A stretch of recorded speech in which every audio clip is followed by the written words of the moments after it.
by the mold at Seattle Children's Hospital are seeking legal action. The lawsuits are now piling up after the hospital's CEO admitted to failing its patients this week. Now, the parents of a teenage boy from Whatcom County are the latest to file a suit.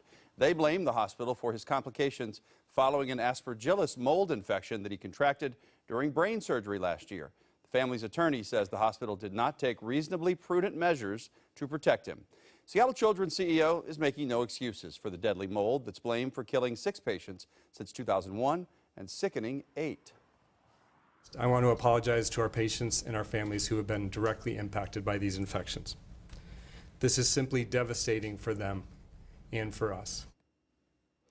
Seattle Children's CEO also says the hospital thought these infections were isolated at first, and they only realized recently that the problem was their air handling units.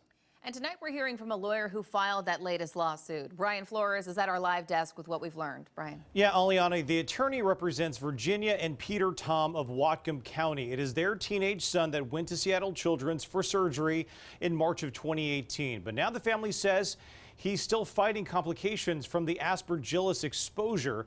The attorney we spoke with, Tyler Goldberg-Haas, says the teenager remains traumatized as well. It's a tough break for a young man who was, living in some respects such a wonderful part of all of our lives, which is being in high school, being an athlete, being around your friends. And a year and a half of his life, of those years were taken from him. As we mentioned, the teenager was at Seattle Children's to have surgery for a benign brain tumor. Now, the surgery itself went well, but as we've heard, it was the aspergillus exposure that affected him the most. Experts say the mold is really most dangerous when the immune system is weaker. The attorney says the teenager is not only dealing with the treatment for the aspergillus infection, but his future prognosis and care is unknown. And he says there's a psychological effect, too. The attorney also tells us Seattle Children's is actually helping the teenager despite there being a legal dispute. We want to do the best thing we can for this young man. There are things that can be done to help him.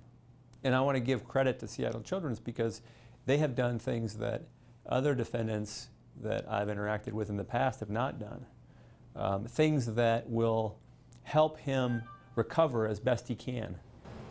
That being said, we understand the teenager was part of his school's football team, and he's missed about a year and a half of being in school.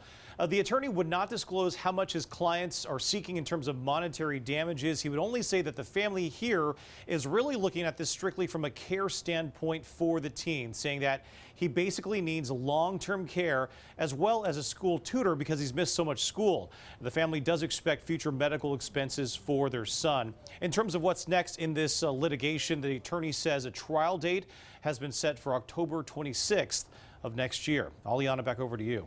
Brian, thank you. A Centralia teen is in custody accused